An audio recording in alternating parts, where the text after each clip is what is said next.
नमस्कार, दिल से रोहित चैनल में मैं रोहित शर्मा आप सबका स्वागत है। दोस्तों लाल डायरी का मुद्दा राजस्थान की राजनीति में और हिंदुस्तान की राजनीति में जिस तेज गति से उठा था, बवाल मचा था इस विषय को लेकर, शायद उतनी ही तेज गति से अब ये विषय शांत भी होता हुआ दिख रहा है। मामला काफ़ी ठंडा हो गया है। टीवी न्यूज़ चैनल्स मीडिया में भी अब कोई ज़्यादा बातें लाल डायरी को लेकर नहीं हो रही। हालांकि राजेंद्र सिंह गुड़ा अपने निर्वाचन क्षेत्र में हैं, लगातार दौरे कर रहे हैं, बराबर लाल डायरी का जिक्र कर रहे हैं, अशोक गहलोत पर निशाना साध रहे हैं। लेकिन दिल्ली में बैठी ईडी के जो बड़े आला अधिकारी हैं, दिल्ली में बैठे इनकम टैक्स के जो बड़े आला अधिकारी हैं और जो अन्य जांच एजेंसियां हैं, जो जांच एजेंसियां हैं, उनकी ओर से कोई ऐसा कोई बड़ा स्टेप या कोई बड़ी कार्रवाई अभी तक देखने को नहीं मिली है। हालांकि अब से पहले राजेंद्र सिंह गुड़ा ने अभी कुछ दिन पहले जयपुर में संवाददाता सम्मेलन आयोजित करके डायरी के कुछ पन्नों को उजागर किया था और जो आरोप वे लगातार लगाते रहे हैं कि आरसीए के चुनाव में धांधलियां हुई थी, इस तरह की एंट्रियां उस लाल डायरी में हैं। गहलोत सरकार पर जो संकट के बादल छाए थे उस समय भी लेन देन हुआ था, इस तरह के आरोप राजेंद्र सिंह गुड़ा ने उस प्रेस कॉन्फ्रेंस में भी लगाए। जो लाल डायरी की जो हेड राइटिंग है उसके बारे में कहा कि ये धर्मेंद्र राठौड़ की लिखी हुई है, उसमें मुख्यमंत्री अशोक गहलोत के ओएसडी पर भी उन्होंने निशाना साधा। जो तमाम तरह के आरोप उन्होंने लाल डायरी में लगा रहे हैं, उन सारी बातों का जिक्र उन्होंने उस प्रेस कॉन्फ्रेंस में कहा। लेकिन दिन बीत गए हैं, अभी तक राजस्थान की जो पब्लिक है काफ़ी असमंजस में है, समझ नहीं पाई है कि लाल डायरी में जो आरोप राजेंद्र सिंह गुड़ा लगा रहे हैं वे सही हैं या नहीं हैं, या फिर चुनावी प्रपंच के तहत या फिर बदले की भावना से इस तरह के आरोप लगाए जा रहे हैं। और सबसे बड़ी बात यह है कि जो ईडी के जो आला अधिकारी हैं, इनकम टैक्स के आला अधिकारी हैं, जो कार्रवाई धर्मेंद्र राठौड़ के ठिकाने पर हुई थी कुछ महीने पहले, उसके बाद में भी ऐसा कुछ बड़ा मूवमेंट देखने को नहीं मिला, ना तो इनकम टैक्स की ओर से ना ईडी की ओर से, जिससे ऐसा माना जाए कि कहीं ना कहीं जो लाल डायरी में कुछ असंवैधानिक अनैतिक एंट्रियां जरूर थी। अब जबकि राजेंद्र सिंह गुड़ा खुद प्रेस कॉन्फ्रेंस में आयोजित करके आरोप लगा चुके हैं, कुछ पन्ने उन्होंने उजागर भी किए हैं, तो ईडी और इनकम टैक्स राजेंद्र सिंह गुड़ा को भी अभी ईडी और इनकम टैक्स या अन्य जांच एजेंसियों का किसी तरह का नोटिस नहीं मिला है। तो फिर आखिर हो क्या रहा है? एक तरफ राजेंद्र सिंह गुड़ा बराबर आरोप लगा रहे हैं, दूसरी तरफ जांच एजेंसियां चुप बैठी हैं। हो सकता है, कहा यह भी जा रहा है कि जांच एजेंसियों को कुछ ऐसा इनपुट नहीं मिला है, कुछ ऐसा तथ्य नहीं मिला है जिसके आधार पर वे अपनी जांच को तेज गति से आगे बढ़ाएं। हालांकि प्रधानमंत्री नरेंद्र मोदी ने भी सीकर में इस तरह के आरोप लगाए थे डायरियों के बारे में। उन्होंने कहा था कि बड़े बड़े लपेटे में आ जाएंगे इस डायरी का जब राज खुलेगा तो। लेकिन खुलेगा कब? काफ़ी दिन बीत गए, अभी तक कोई ऐसा हमें मूवमेंट जांच एजेंसी की ओर से अभी देखने को नहीं मिला। हालांकि राजेंद्र सिंह गुड़ा कहते हैं, प्रेस कॉन्फ्रेंस में उन्होंने कहा कि मैं अभी डायरी के और पन्नों को उजागर करूंगा धीरे धीरे।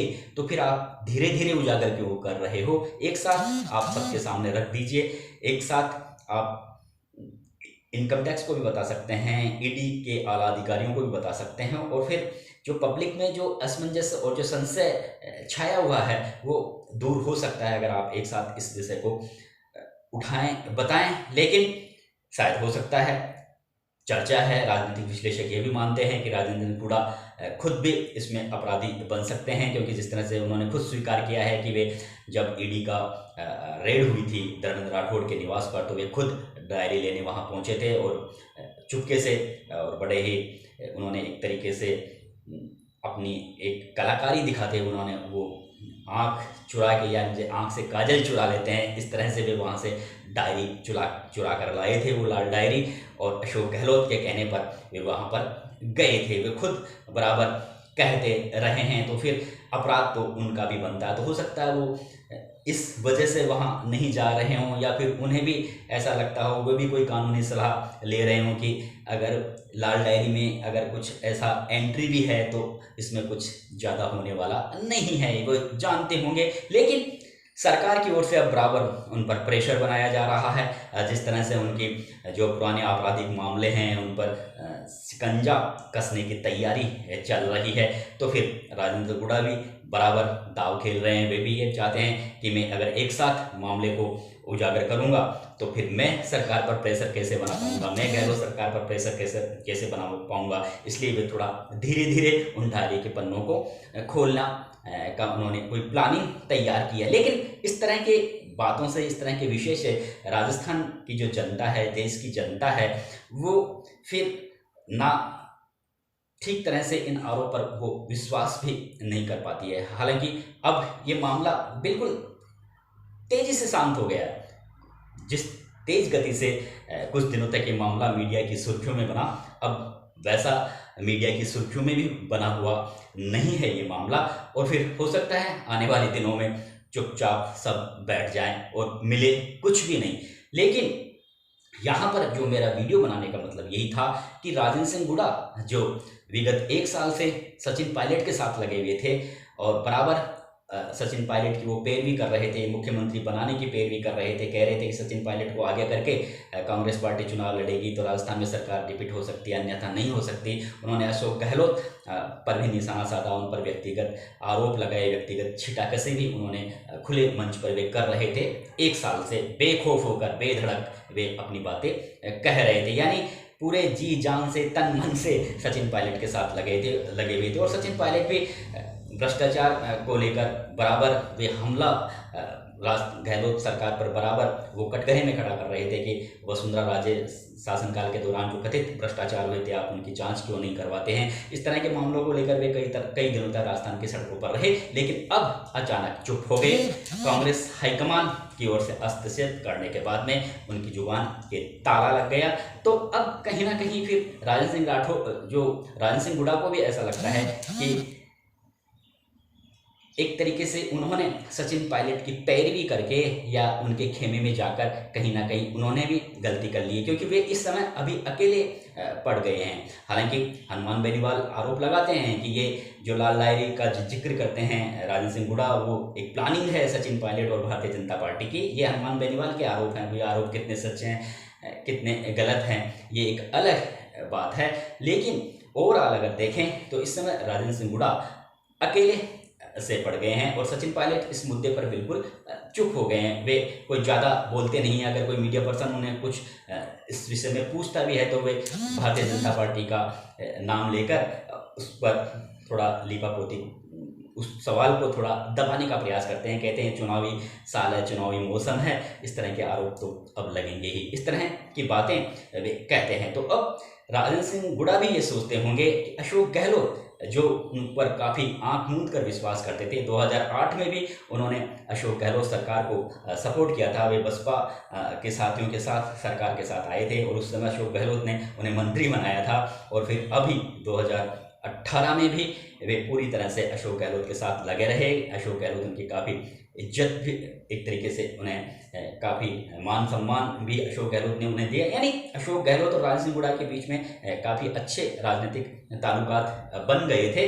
और जैसा राजेंद्र सिंह गुड़ा कहते हैं कि डायरी लाने के लिए उन्हें ही वहाँ पर मौके पर भेजा, तो कहीं ना कहीं ये दिखता है कि अशोक गहलोत राजेंद्र सिंह गुड़ा पर विश्वास करते थे। अब वो डायरी लेने गए या नहीं गए, अशोक गहलोत ने उन्हें भेजा या नहीं भेजा, इस विषय के बारे में अभी ज़्यादा कोई क्लियर कर भी नहीं सकता। हालांकि वहाँ पे जो सीसीटीवी कैमरे लगे हुए थे या फिर ईडी या इनकम टैक्स के जो ऑफिसर हैं वे ही इससे पूरी तरह से क्लियर कर सकते हैं। लेकिन जैसे धर्मेंद्र राठौड़ ने भी कहा था कि हाँ राजेंद्र सिंह गुड़ा वहाँ पर गए थे, लेकिन मैं लाल डायरी का जो जिक्र कर रहे हैं उसके बारे में मैं ज़्यादा नहीं जानता। तो ये बात तो क्लियर है कि राजेंद्र सिंह गुड़ा वहाँ पर गए थे। मेरा जो ये वीडियो में बना रहा हूँ, मेरा मतलब यही था कि अब राजेंद्र सिंह गुड़ा को भी ये लग रहा है कि कहीं ना कहीं सचिन पायलट की पक्ष लेकर या पैरवी करके उन्होंने गलती की है, क्योंकि सचिन पायलट बिल्कुल मौन हो गए हैं। हालांकि ये बात अलग है कि कांग्रेस हाईकमान के एक तरीके से चाहे डांट कह दो, फटकार कर दो या फिर समझाइश कह दो, उसके बाद में सचिन पायलट बिल्कुल मौन हो गए हैं और चुनाव के मद्देनजर उन्हें स्क्रीनिंग कमेटी में भी शामिल किया गया है। बराबर हाईकमान उन्हें इज्जत जरूर दे रहा है, लेकिन अभी वो जिस तरह से उनके ताव दिखा रहे थे अशोक गहलोत और अशोक गहलोत की सरकार के खिलाफ, तो वो ताव उनके जरूर ठंडे हो गए हैं। हालांकि जो उनके समर्थक विधायक हैं, नेता हैं, वे भी कहीं ना कहीं सचिन पायलट के इस व्यवहार से और इस कार्यशैली से नाखुश हैं वे, क्योंकि वे इतने आगे बढ़ चुके थे सचिन पायलट के साथ लड़ाई में कि कई विधायक तो अपने निर्वाचन क्षेत्रों में मन मुताबिक काम ही नहीं करवा पाए। वे पूरी तरह से इस लड़ाई में सचिन पायलट के साथ रहे, लेकिन हुआ कुछ भी नहीं।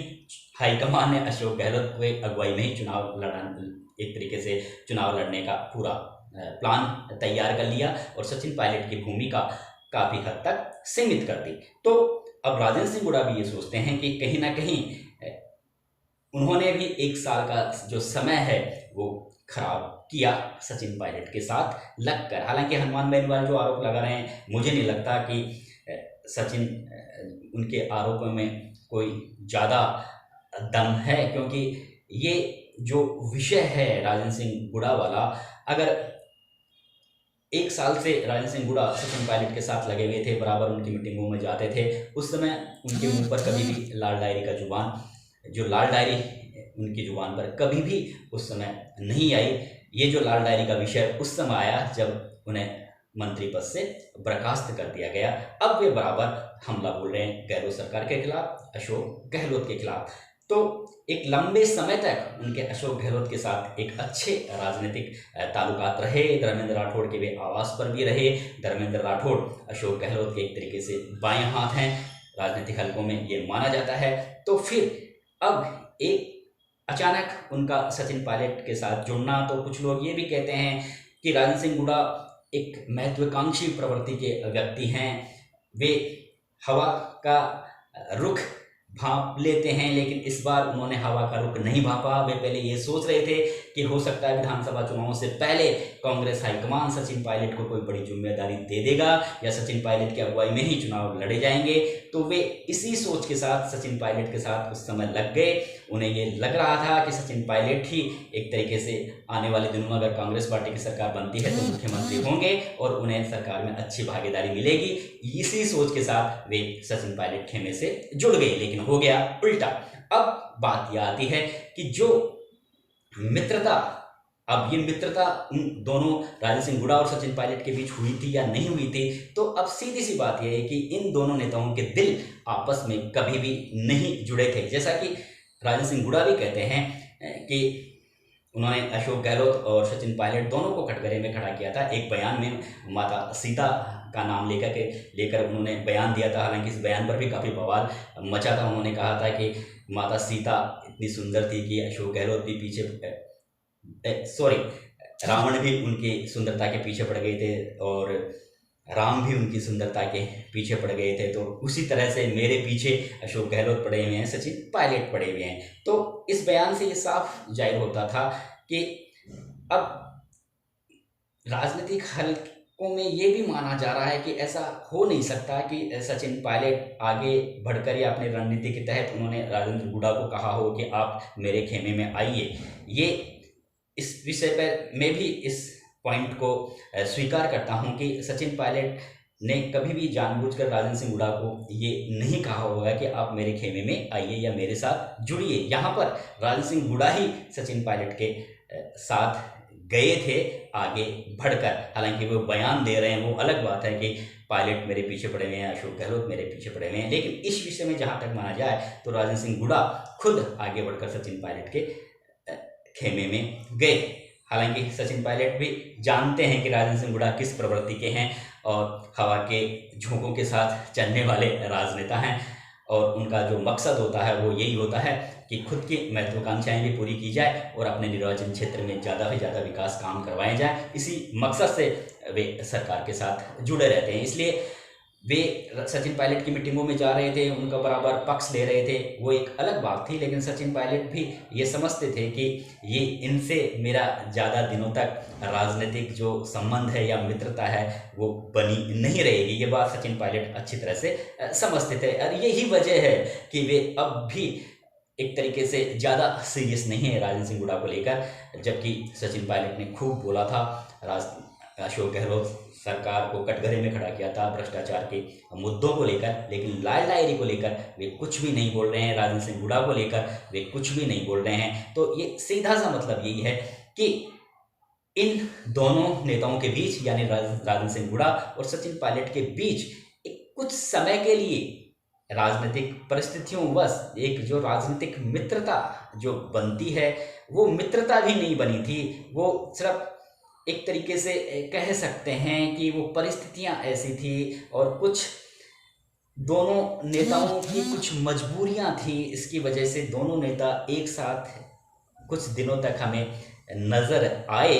लेकिन ओवरऑल देखा जाए तो दोनों नेताओं के बीच जो मित्रता होती है यानी एक राजनीतिक मित्रता भी होती है, वो मित्रता भी हमें देखने को नहीं मिली, जो अब जिस तरह का परिदृश्य इन दोनों नेताओं के बीच में हमें देखने को मिल रहा है। तो निश्चित रूप से राजेंद्र सिंह हुड्डा भी ये सोच रहे हैं कि उन्होंने कहीं ना कहीं एक साल तक जो अपना समय सचिन पायलट के साथ बिताया वो काफ़ी व्यर्थ रहा। हालांकि राजनीतिक हलकों में चर्चा ये भी है कि सचिन पायलट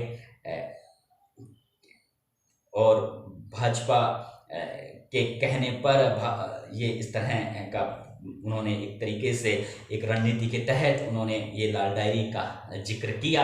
ये चर्चाएं हैं, अब ये कितनी सत्य है नहीं है